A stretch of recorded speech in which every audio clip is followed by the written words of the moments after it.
우리 다 찾으신 줄로 알고 18절에서 21절 말씀 우리 다 같이 한 목소리로 이 말씀을 읽도록 하겠습니다. 같이 읽습니다. 뭇 백성이 우레와 번개와 나팔 소리와 산의 연기를 본지라. 그들이 볼 때 떨며 멀리 서서 모세에게 이르되 당신이 우리에게 말씀하소서. 우리가 들으리이다. 하나님이 우리에게 말씀하시지 말게 하소서. 우리가 죽을까 하나이다. 모세가 백성에게 이르되 두려워하지 말라. 하나님이 임하심은 너희를 시험하고 너희로 경외하여 범죄하지 않게 하려 하심이니라. 백성은 멀리 서 있고 모세는 하나님이 계신 흑암으로 가까이 가니라.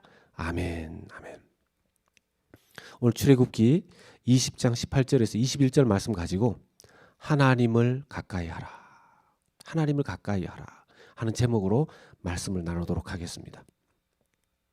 하나님께서는 시내산에서 중요한 이 10가지의 말씀, 데칼로그, 데카로고스라고 하였죠.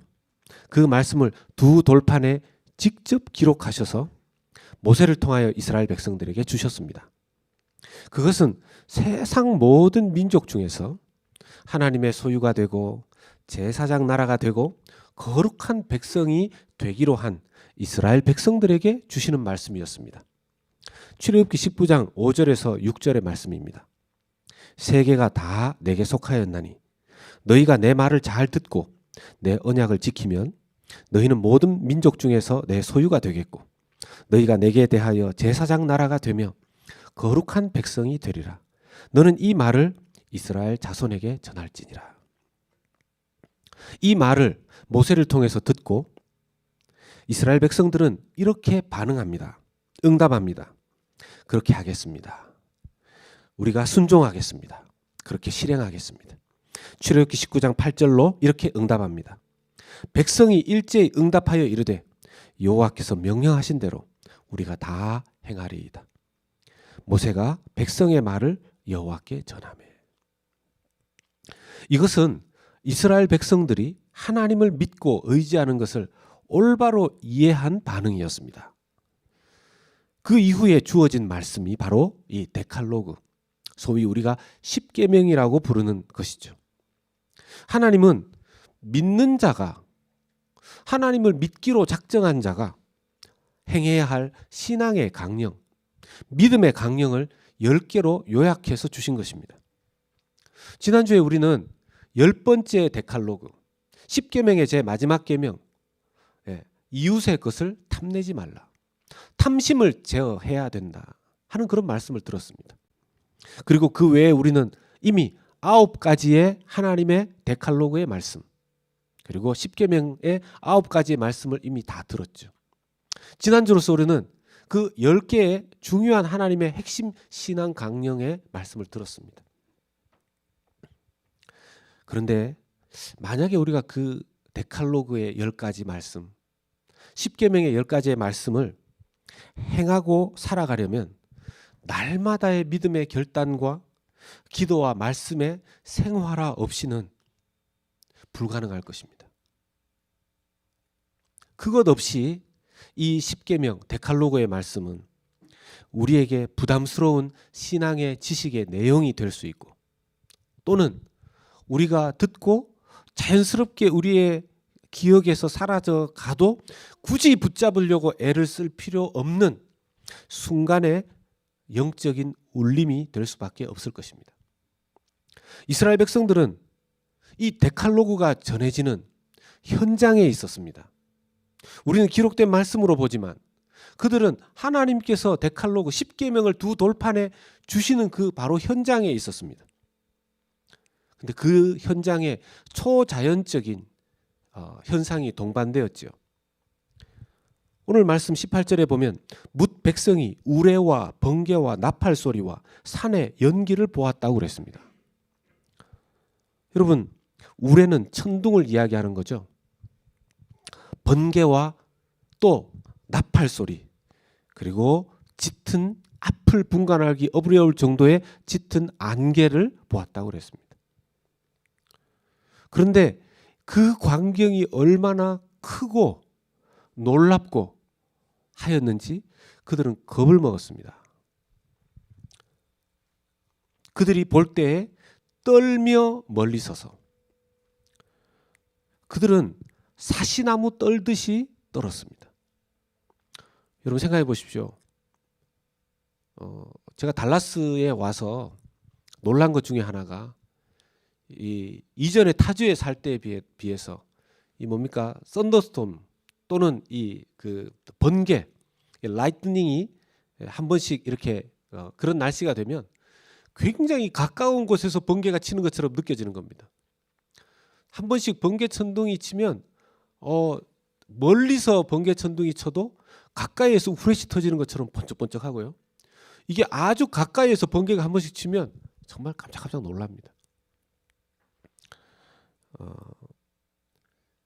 지금 그런 번개 치는 광경, 두려운 광경을 이스라엘 백성들이 보고 있는 것이죠.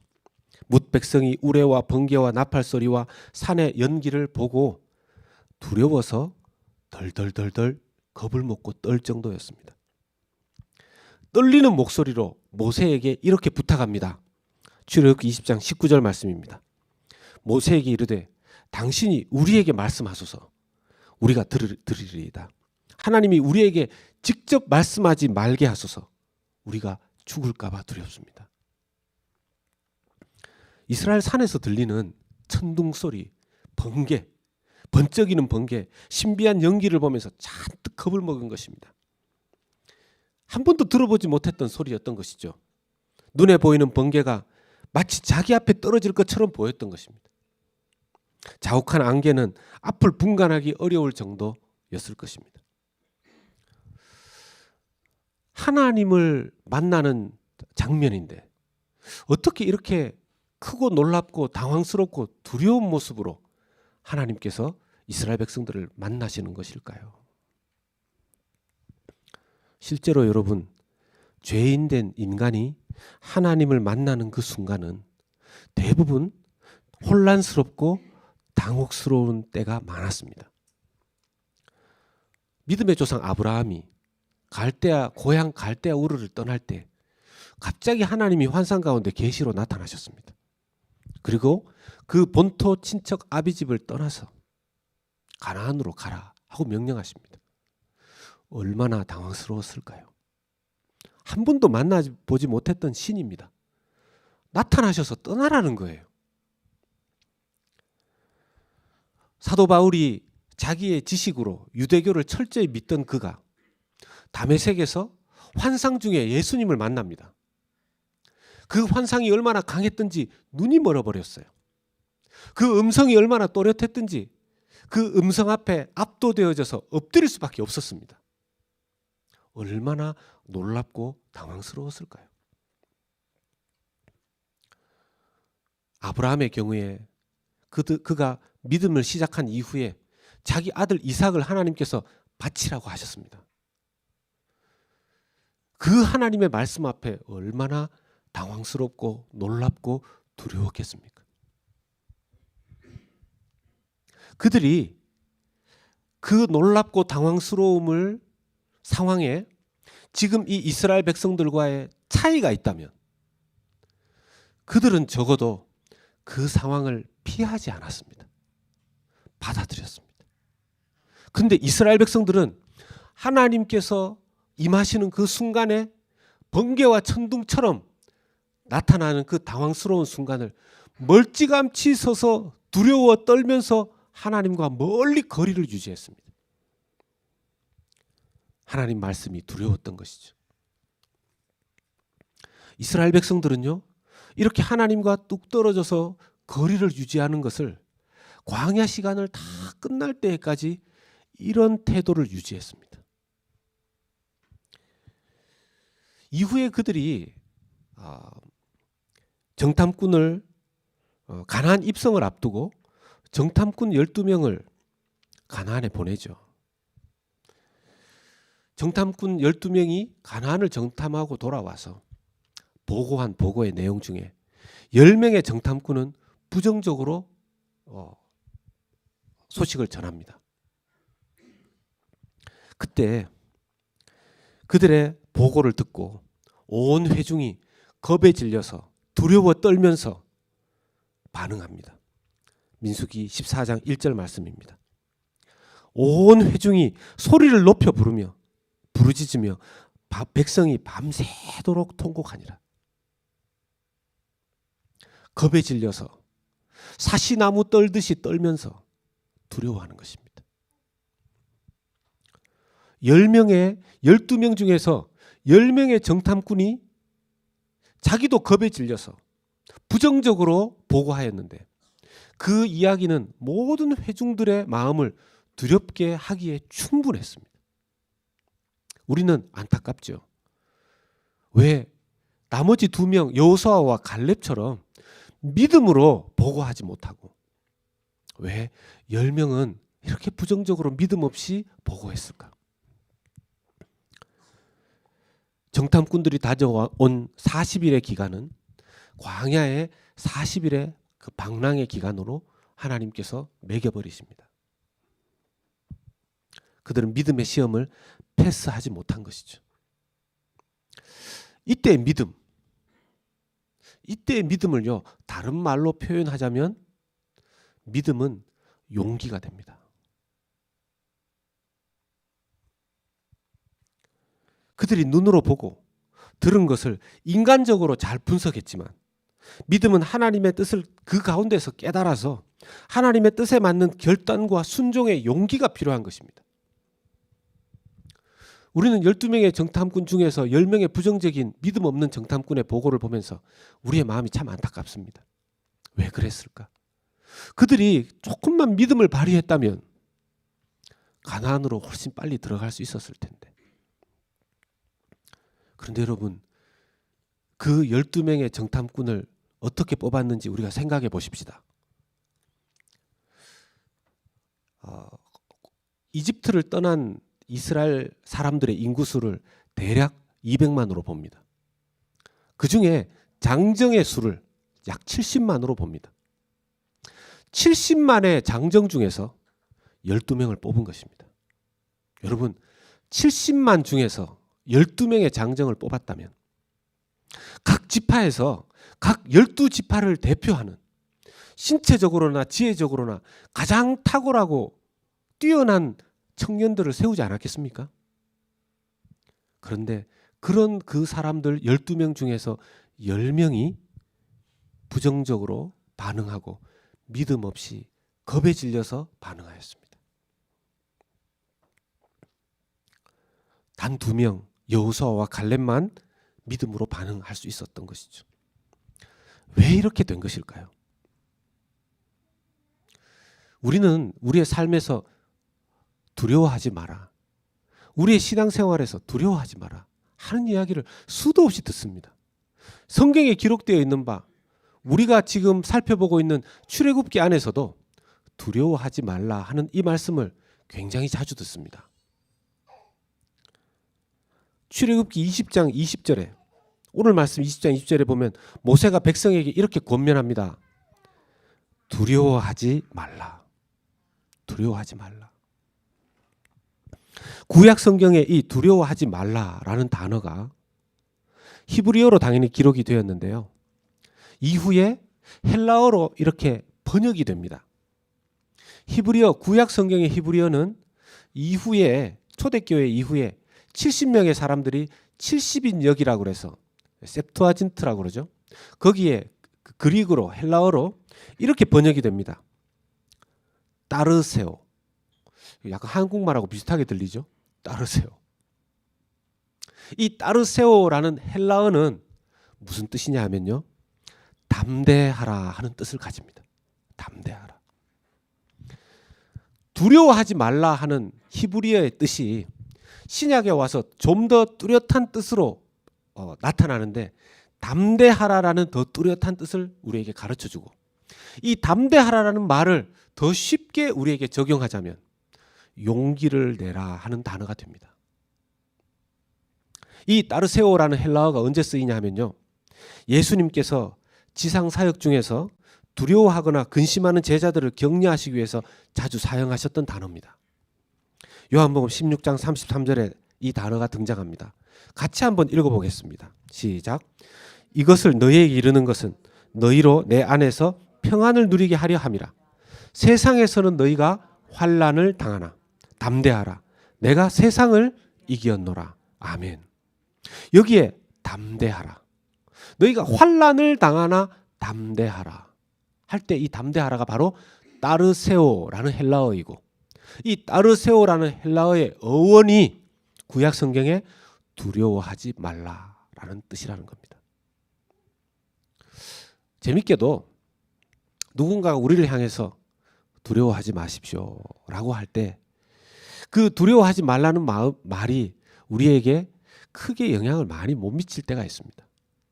그런데 그 말을 한 번 더 쉽게 고쳐서 담대하십시오 라고 하면 조금 더 와닿게 되어 있고, 더 쉬운 말로 목사님 용기를 내십시오.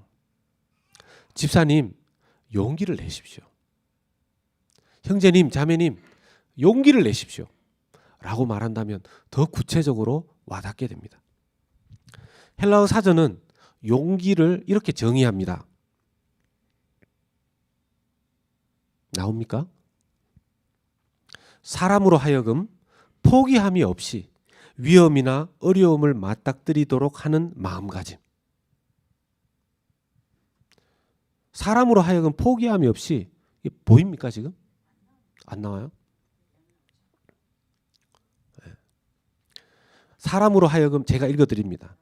사람으로 하여금 포기함이 없이 위험이나 어려움을 맞닥뜨리도록 하는 마음가짐. 이게 헬라어 성경 어휘 사전의 딕셔너리에 등장하는 용기의 뜻입니다. 여러분 이렇게 이 사전적인, 잠시 띄워놔 주십시오. 사전적인 정의를 따져보자면 용기는 위험이나 어려움을 인식하지 않는 상태에서 용기를 내는 것이 아니고요. 어려움이나 위험을 알매도 불구하고, 느낌에도 불구하고, 인식함에도 불구하고 그것을 맞닥뜨리는 것을 의미합니다. 그러니까 내가 믿음의 용기가 있는지 없는지는 이런 위험이나 어려움의 상황이 되어보지 않으면 내게 이 믿음의 용기가 있는지 없는지 알 수가 없다는 것이죠. 자, 바로 이때 모세가 백성들을 향하여, 지금 백성들이 어떤 위험과 어려움을 느끼고 있는 상태 아닙니까? 그들을 향하여 두려워하지 말라, 헬라어로 따르세오, 담대하라, 용기를 내어라 백성들이여 하고 권면하고 있는 것이죠. 그렇지만 여러분 70만의 장정 중에서 12명을 뽑았는데도 12명 중에 10명조차도 그 탁월한 청년 12명 중에서도 10명이나 되는 사람들이 용기를 내지 못했는데, 저와 여러분들처럼 평범하게 그지없는 사람들이 그런 용기를 가지는 것이 어떻게 쉽겠습니까? 어떻게 그런 믿음의 용기를 가질 수 있을까요? 광야에서 무리를 이끌던 다윗이 잠시 시글락이라는 곳에 머물 때였었습니다. 시글락에서 빠져나와서 다윗과 이 창과 칼을 들 수 있는 군사들이 나와서 블레셋에 잠시 머물다가 시글락으로 돌아왔는데, 시글락에 돌아와서 보니까 그 사이에 이 못된 아말렉이 시글락을 기습 공격을 해서 거기에 있었던 노약자들, 특히 어린 자녀들과 또 그 군인들의 아내들, 심지어 다윗의 아내들, 다 데리고 포로로 데리고 간 것입니다. 돌아와 보니 집들은 불타 있고 자녀들과 처자식이 포로로 사로잡혀 갔기 때문에 다윗과 함께 있었던 동료들조차 다윗 너무 실망을 하고 겁에 질리고, 그래서 다윗을 돌로 치려고까지 하였습니다. 그때 다윗이 이 위험하고 어려운 상황에 어떻게 반응했는가? 사무엘상 30장 6절 말씀입니다. 같이 한번 읽겠습니다. 시작. 백성들이 자녀들 때문에 마음이 슬퍼서 다윗을 돌로 치자 하니 다윗이 크게 다급하였으나 그의 하나님 여호와를 힘입고 용기를 얻었더라. 아멘. 아멘. 다윗은 어떻게 용기를 얻었습니까? 여러분, 다윗이 태생적으로 용기 있는 사람이다라고 하면 우리는 다윗처럼 살 수 있는 가능성이 너무 떨어집니다. 다윗의 용기를 낸 근원이 무엇입니까? 여호와 하나님을 의지하였을 때 믿음의 용기를 받게 된 줄로 믿습니다. 영어 성경에는요, 이것을 이렇게 표현해 놓았습니다. Himself in the Lord his God. In the Lord. 하나님 안에서.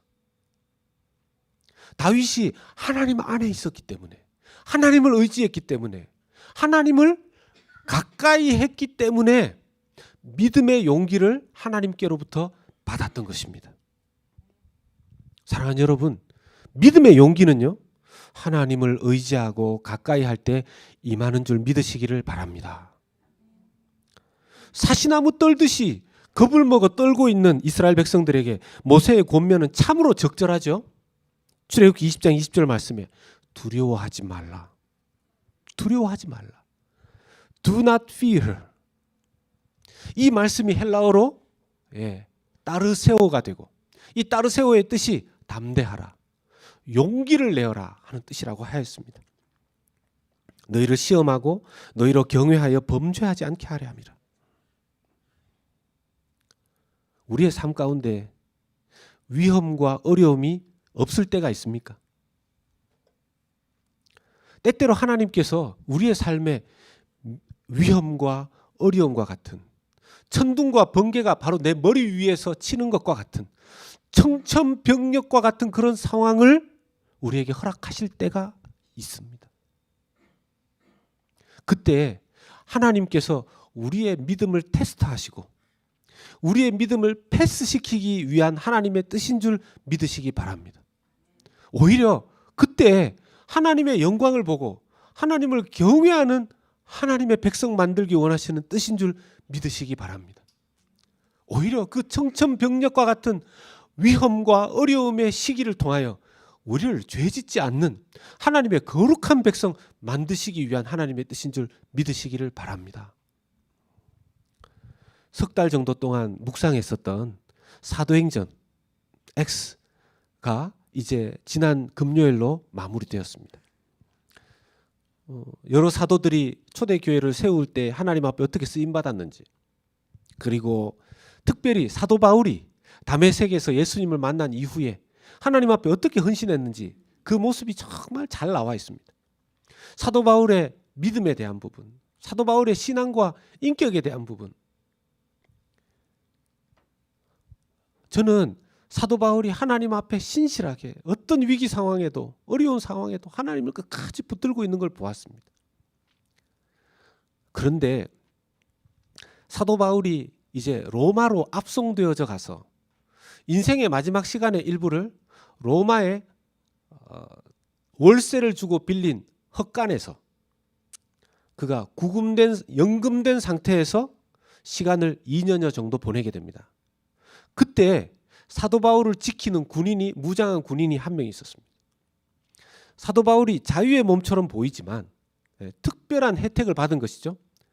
그 어떤 감옥 안에 있는 것이 아니라 허락된 그 세를 내는, 빌려서 신약학자들은 헛간을 빌렸을 것이라고 이렇게 말합니다. 그 로마에 있었던 교인들의 서포트와 유대 그리스도인들의 서포트를 받아서 그곳을 사용하고 거기에 수많은 사람들이 와서 말씀을 들었습니다. 아니, 그 정도쯤 되면 사도 바울이 하나님께로부터 큰 복을 받아야 되지 않겠습니까? 그러나 우리가 하나님 앞에 깨닫는 복은 그런 복이 아니었나 봅니다. 사도 바울은 그때 한쪽 손이 사슬에 매여 있었습니다. 한쪽 다른 쇠사슬은 그를 지키는 군인의 손에 매여 있었습니다. 강력한 범죄를 저지른 그 범죄자를 수송할 때 때로 형사가 한쪽 손에 자기의 수갑을 차고 범죄자의 손에 한쪽 수갑을 차서 그가 벗어나지 못하도록 하는 그런 조치가 그때도 있었던 것이죠. 2년여 동안 그는 어디를 가든지 쇠사슬에 채워져서 자유롭게 거동할 수 없는 상황 속에서 로마에서의 시간을 보냈던 것입니다. 제가 이것을 보면서 하나님, 이렇게 하셨어야 됩니까? 그런 마음이 생겼습니다. 그런데도 바울은 불평하지 않는 겁니다. 이 말씀에 대한 해석들을 찾아보다가 100주년 기념교회 은퇴하신 이재철 목사님의 설교의 대목을 하나 보게 됐습니다. 당시에 성적으로 문란해질 대로 문란해진 로마에서 이렇게 사도 바울이 연금되어져 있지만 성적인 죄를 지을 수 없도록 하신 하나님의 섭리였습니다. 라고 그는 해석하는 겁니다.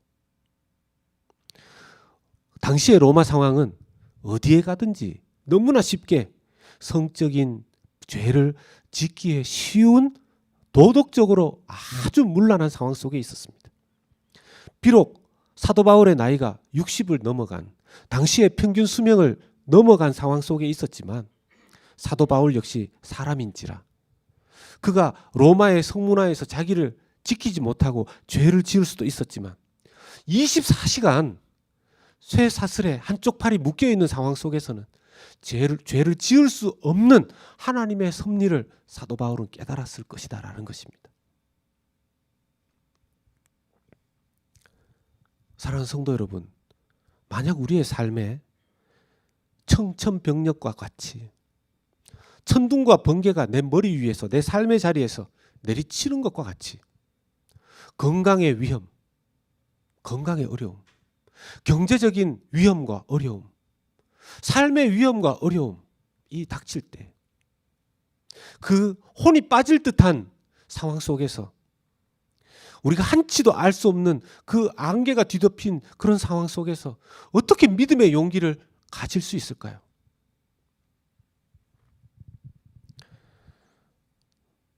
모세는 이 상황 속에서 이스라엘 백성들의 안타까운 모습을 기록을 통해서 우리에게 알려줍니다. 출애굽기 20장 21절의 말씀입니다. 백성은 멀리 서 있고 모세는 하나님이 계신 흑암으로 가까이 가니라. 모세는 두렵지 않았겠습니까? 이스라엘 백성 200만을 이끌고 그 광야를 지나 가나안으로 들어가는 것이 80의 나이, 노년의 나이에 그들을 이끌고 가는 것이 두렵지 않았겠습니까? 겁나지 않았겠습니까? 여러분, 믿음은요, 겁이 없는 것이 아닙니다. 두려움을 전혀 못 느끼는 무통증 상태, 무감각 상태에 놓여지는 것이 믿음이 아닙니다. 겁과 두려움이 느껴지고 보여지고 인식되어지는 그 상황에 그것보다 더 크게 역사하시는 용기를 하나님으로부터 받아서 그것을 극복해내는 것이 믿음의 능력인 줄로 믿으시기 바랍니다. 모세는 하나님의 택함을 받았지만 그의 혈기로 애굽 사람을, 이집트 사람을 살해했습니다. 그리고 자기 스스로에게 실망하고 하나님께로부터 멀리 떨어지고 싶어서 미디안 광야로 도피하죠. 하나님과 멀리 지냈습니다. 도피해 있는 40년의 기간 동안 자기는 유대인의 정체성조차 약해져서 첫째 아들에게는 해준 할례를 둘째 아들이 태어나고 나서는 유대인의 명확한 전통 할례조차 자기 아들에게 행하지 않습니다. 나중에 모세는 다시 하나님의 부르심을 받고 깨닫습니다. 자기의 사명은 자기의 믿음의 의지로 이루어지는 것이 아니라 하나님이 주시는 믿음의 용기로 이루어지는 것인데 그것은 반드시 하나님을 가까이 할 때에만 주어질 수 있다라는 것을 그는 깨달았습니다. 모세가 믿음으로 광야의 기간을 살아갈 수 있었던 이유는 원래부터 있었던 그의 믿음이 아니고 하나님을 가까이 함으로부터 생긴 믿음의 결과인 줄 주님 믿으시기를 주님의 이름으로 축원합니다. 여러분, 우리의 믿음과 지혜가 약해지고 우리의 분별력이 약해지고 우리의 용기가 약해질 때가 언제이겠습니까? 하나님으로부터 멀리 서 있을 때가 아니겠습니까? 어떻게 하면 삶의 위험과 어려움 속에서 믿음의 용기로 극복하며 담대히 살아갈 수 있겠습니까? 하나님을 가까이 할 때가 아니겠습니까?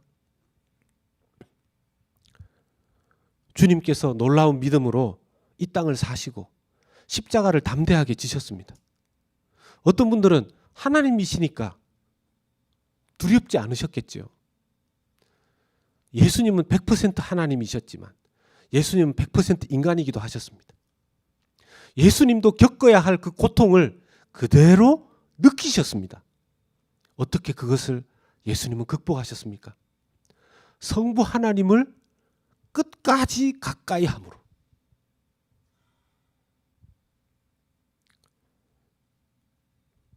그런 의미에서 여러분, 일주일에 한 번 우리가 예배하는 것으로 나머지의 6일의 위험과 삶의 어려움을 믿음의 용기로 극복할 수 있겠습니까?